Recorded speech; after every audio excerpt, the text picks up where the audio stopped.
राधे राधे, जय श्री कृष्णा। कैसे हैं आप सभी लोग। मेरे चैनल में आपका बहुत बहुत स्वागत है। सुबह हो चुकी है पहाड़ों की काफ़ी देर पहले, लेकिन कमरा इतना गंदा था कि डर लग रहा था कि नीचे सोएंगे भी कैसे। लेकिन फिर सवेरे जो है मेरे को थोड़ा गहरी सी मतलब खास करके काफ़ी सफाई करनी पड़ी और समझ नहीं आ रहा था कि कहाँ से शुरू करूँ कहाँ से ख़त्म करूँ। वैसे तो जैसे यहाँ पे जो मिट्टी के और लकड़ी के जो घर होते हैं वो सबसे अच्छे होते हैं। यहाँ पे ज़्यादा जैसे हमारे मॉइस्चर होता है वैसा यहाँ पे नहीं होता है। फिर भी यहाँ पे बहुत सारा काम करवाने को है। धीरे धीरे पता नहीं अब कैसे करवाएंगे, भगवान के ही भरोसे हैं। जब भी जैसे भी टाइम लगेगा वैसे करवाएंगे। और कल की क्लिप में भी मैं थोड़ा उदास हो गई थी क्योंकि मैं उस पॉइंट से निकली थी जहाँ पे जो हमारा घर परिवार, घर संसार, मायका, घर संसार, ससुराल जो भी था सारा ख़त्म हुआ था। पास्ट में चले गई थी 2009 में। तो कहीं कुछ गलती होगी हो बताने की या कुछ सुनाने की, तो मैंने कल भी बोला था कि मुझे माफ़ करना। और यहाँ पर जो है ननखड़ी शिमला शोली में जो है सब कुछ ही ख़त्म हो गया था। लेकिन फिर भी आदमी को सब यही लोग बोलते थे, सारे परिवार वाले, सारे गांव वाले, कि यहाँ पे नहीं आना है, हमने नहीं जाना है वहाँ पे सारा ख़त्म हो गया, उस दिशा की तरफ को देखना नहीं है। लेकिन मेरा मानना ये नहीं है। मुझे आज भी ऐसा ही लगता है कि मेरे पितर जो है यहाँ पे वास करते हैं, उनकी इतनी बड़ी कुर्बानियाँ हम व्यर्थ जाने नहीं दे सकते। और फिर भी हम यहाँ पे आएंगे और अपने इस जो है अपने मेरे जो पापा है, अपने पापा की जो है चीज़ें हैं यहाँ पे बनाई हुई जोड़ी हुई, उनको जो है सहेज कर रखना चाहेंगे। और वो हर हर बच्चों का फ़र्ज भी होता है, चाहे वो बेटी हो चाहे वो बेटा हो, सहेज के रखना ही पड़ता है। तो फिर सारा ही यहाँ पे ख़त्म हुआ था। लेकिन फिर हमारे बुजुर्ग ये भी बोलते हैं कि जहाँ पे ही गिरता है वहीं पर ही मिलता है। और मुझे यहाँ ननखड़ी में मिला भी बहुत कुछ है। कभी अपनी क्लिप में ये भी बताऊंगी कि मुझे पहले भी बहुत कुछ मिला इन इतने बीते वर्षों में, 9 से लेके आज 22 चला है तो बहुत कुछ मिला है। तो अब भी शायद यहीं पे ढूंढने की कोशिश करते हैं उन आशीर्वादों की। वो मेरे पापा के जहाँ मेरे पापा सोते थे, जहाँ बैठते थे, जहाँ हम बच्चों को स्कूल तक छोड़ने जाते थे, और वो चीज़ें आज भी यहीं मौजूद है। भले ही वो इस दुनिया में नहीं है, लेकिन फिर भी जो उनकी यादें हैं, उनका प्यार है, उनका आशीर्वाद है, वो हमारे साथ हमेशा ही बना रहेगा। तो मुझे यहाँ पे सफाई करते करते मैंने की है यहाँ पे बहुत अच्छी सफाई। पता नहीं आपको कैसी लगेगी। मट हट है ये जो कमरे हैं। अभी जो है नहा धो के फारिग भी नहीं हुई हूँ, क्योंकि अगर मैंने नहाए धोए तो फिर मज़ा नहीं आएगा काम करने का। फिर थोड़ा सोचा कि आज ऐसे ही हाथ में, मैं उस टाइम क्लिप नहीं बना पाई, मैंने हाथ में ऐसे फुल्का लिया था और उसमें घी लगा के थोड़ा ऊपर से नमकीन चावल शाम के ही डाले थे और फुल्का भी मेरा शाम का ही था। तो मैंने वो फुल्का ऐसे ही उससे नाश्ता कर लिया है। फिर सन्नी जो है करेगा। लेबर आई है घर पे सेबों के भराने के लिए, लेबर 3 5 6 आदमी लगे हुए हैं। सन्नी जो है फिर काम ये खाना बनाएगा और मैं थोड़ा देखूंगी इसके साथ, थोड़ी मदद मैं इसके साथ करती रहूंगी। तो फिर उसके बाद ही मैं थोड़ा फारिग होंगी। और सफाई करते करते जो है मैं अपने आंसू भी बहा रही थी और मुझे अपने पापा की बहुत ज़्यादा याद आ रही थी। तो पीछे ये जो आप देख रहे हो पीछे, ये मेरे परिवार की फ़ोटो है। ये जो पीछे है, तो मैं जब इसको सामने रखूंगी तो जूम करके आपको बताऊंगी किस परिवार में कौन कौन है और कौन इसमें से जो है मिस हुआ है, कौन निकला है बाहर। और मुझे सफाई करते करते बहुत ही मेरे पापा की अनमोल चीज़ प्राप्त हुई है। मैं शायद सच में ही मैं आपको बताना चाहूँगी कि मैं बहुत भाग्यशाली हूँ जो मुझे ये चीज़ मिली है। ये चीज़ शायद किसी भी किस्मत वाले बच्चे को ही मिलेगी कि अपने पापा का पूरा आशीर्वाद मिला है। और जो संस्कार मुझे आज अपने पितरों के प्रति मिले हैं या अपने बुजुर्गों के प्रति मिले हैं, जो आज भी हम 100 काम छोड़ के अपने पितरों के श्राद्ध करने के लिए तत्पर रहते हैं। तो मुझे अपने पापा से ही ये सीख मिली है, अपने बुजुर्गों से ही ये सीख मिली है। और आज उनकी एक अनमोल चीज़ मुझे मिली है। मैं उस अनमोल चीज़ को जो है आपसे रूबरू कराना चाहूँगी। और ये अनमोल चीज़ है, देखो, ये डायरी, छोटी सी डायरी। आप यकीन कर सकते हैं कि इसके कुछ पन्ने शायद मेरा वेट कर रहे थे, और ये जो है सिल्वर फिश ने जो है ये डायरी जो है सारी ही ख़त्म कर दी थी।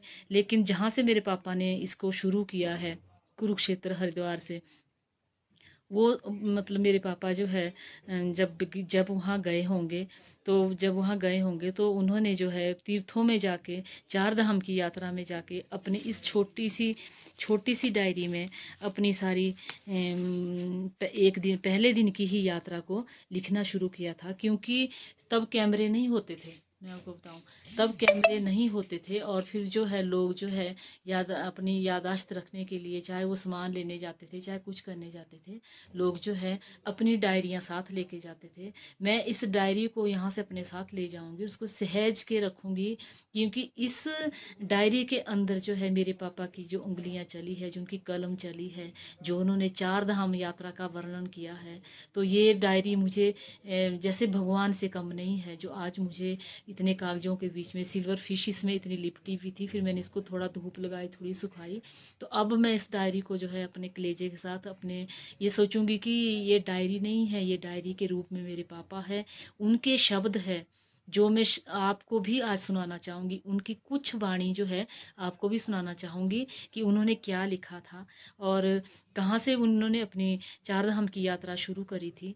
और एक दो चीज़ें तो मैं आपको बता दूंगी, लेकिन आने वाले वीडियो में भी मैं अपने पापा का जिक्र करती रहूँगी, क्योंकि मैं अपने पापा से बहुत ज़्यादा प्यार करती थी। मैंने उनकी सेवा भी बहुत की, लेकिन मेरी सेवा कोई काम नहीं आई। मेरे पापा जो है गले के कैंसर से 2 जनवरी 2009 9 को मेरे पापा एक्सपायर हो गए थे। और 21 फरवरी 2009 को मेरा जो है परिवार सारा एक एक्सीडेंट में ख़त्म हो गया था, जिसका वर्णन मैंने आपको कल ही किया था। और वो ऐसी घटना है कि हम शायद चाहकर भी उस घटना को नहीं भुला सकते।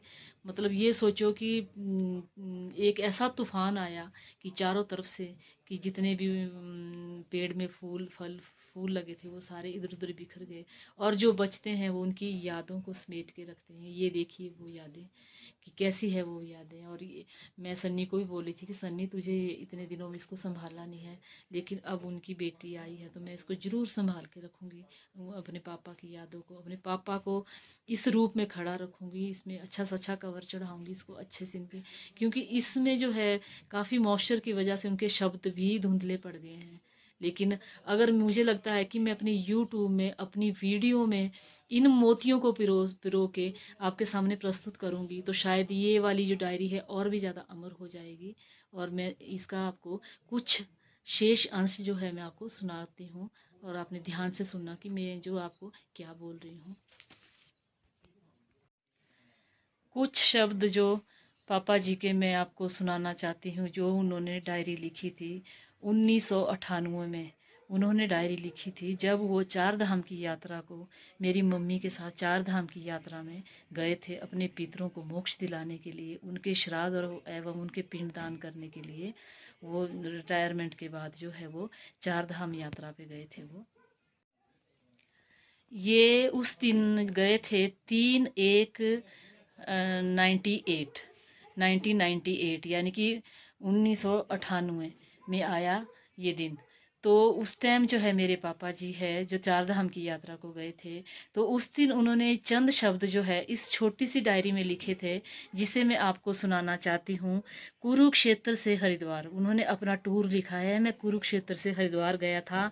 सुबह 4 बजे हरिद्वार को रवाना हुए। सुबह 4 बजे जो है हरिद्वार को रवाना हुए। हरिद्वार 1:30 पे पहुंचे, क्योंकि अर्की से शायद वो सुबह 4 बजे हरिद्वार को रवाना हुए होंगे, चाहे वो कभी हुए होंगे, लेकिन उन्होंने जो लिखा है मैं उसको अब मैं आपको वो सुनाना चाहती हूँ। सुबह 4 बजे हरिद्वार को रवाना हुए। हरिद्वार में 1:30 पर पहुँचे।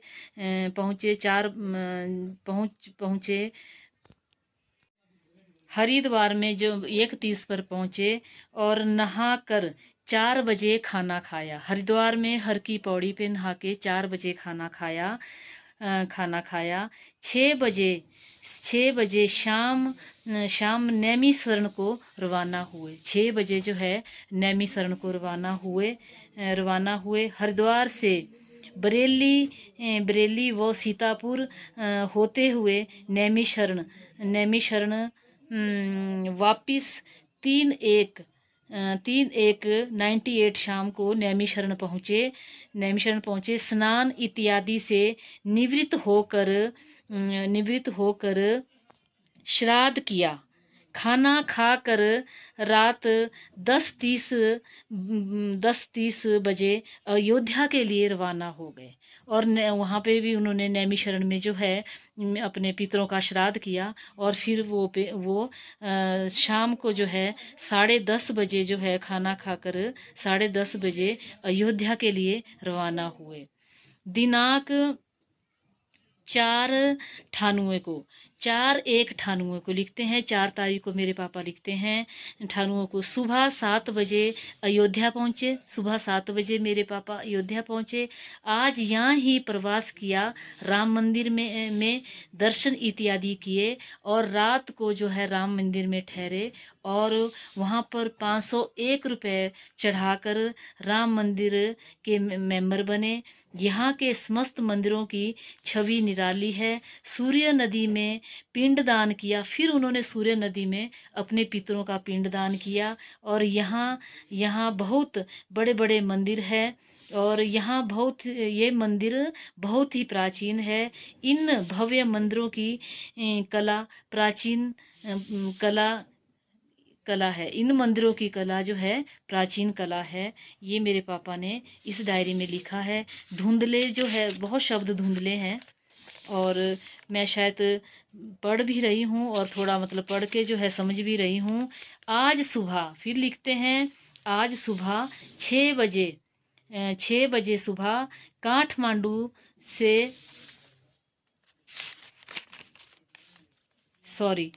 आज सुबह कनक सीता माता के दर्शन किए। खाना खाने के बाद काठमांडू को प्रस्थान किया। रात को खाना सलोनी बहुलिया हिंदुस्तान नेपाल बॉर्डर पर ना खाया गया और काठमांडू को रात को ही प्रस्थान कर दिया। आज खाना नहीं खाया गया और रात को ही काठमांडू को जो है प्रस्थान कर दिया गया। ये मेरे पापा के शब्द है। सुबह लिखते हैं सुबह 11 बजे काठमांडू पहुँचे। यहाँ पर माता पार्वती के दर्शन करने के बाद पशुपति नाथ जी व सभी मंदिरों में शिव के दर्शन किए गए। सभी प्रयास यहाँ पर किया गया। सभी यात्रियों ने प्रवास जो यहीं पर किया गया। ये मेरे पापा के कुछ चंद शब्द है जो मैंने आपके सामने रखे। और मैं भगवान से प्रार्थना करती हूँ कि मेरे पापा जहाँ भी है जिस लोक में भी है भगवान उन्हें बहुत तरक्की दे और उनकी आत्मा को शांति पहुँचे। और वो बहुत ही मेरे पापा जो थे वो बहुत ही दयालु आदमी थे। अपनी मतलब उनकी जितने साल भी उन्होंने नौकरी की तो बहुत ईमानदारी से उन्होंने अपनी नौकरी की। फॉरेस्ट में वो थे लगे हुए। कभी किसी का उन्होंने नाजायज पैसा नहीं खाया। कभी किसी से कोई रिश्वत नहीं की। हम 5-6 बच्चों को जो है उन्होंने पढ़ाया लिखाया और हमारी शादियां करी। और अपने आप भी उन्होंने अच्छी प्रॉपर्टी बनाई थी।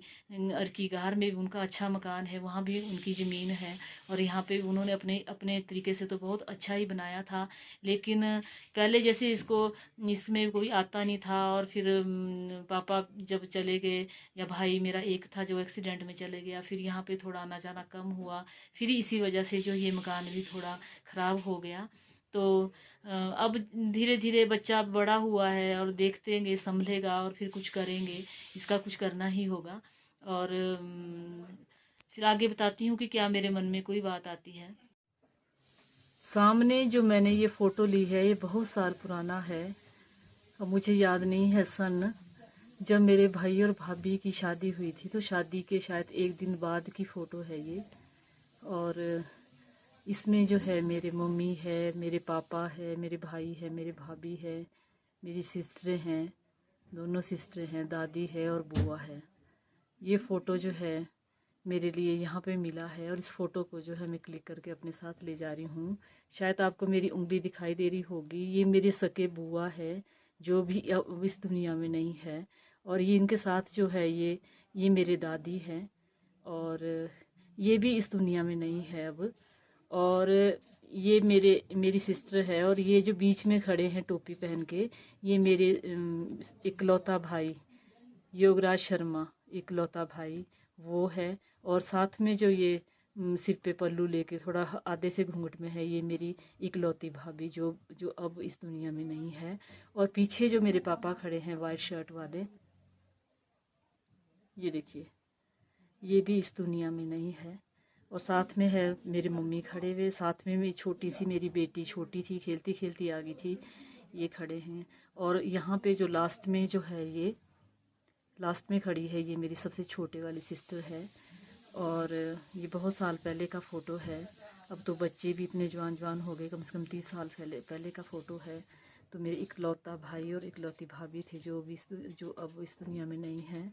लेकिन मैं उन यादों को समेट के अपने साथ अपने साथ जो है कैमरे में ले जा रही हूँ, यूट्यूब में बंद कर रही हूँ, ताकि चलो यहाँ से तो मैं इनको ले जाऊँ, लेकिन ये जो है सारे जितने मेरे यूट्यूब भाई है बहन है उन तक ये पहुँचे, कि इस परिवार में से तो कितने मिसिंग है। और तो मैं बताऊँगी नहीं कि कौन मिसिंग हुए थे, ज़्यादा ही लंबा चैप्टर हो जाएगा।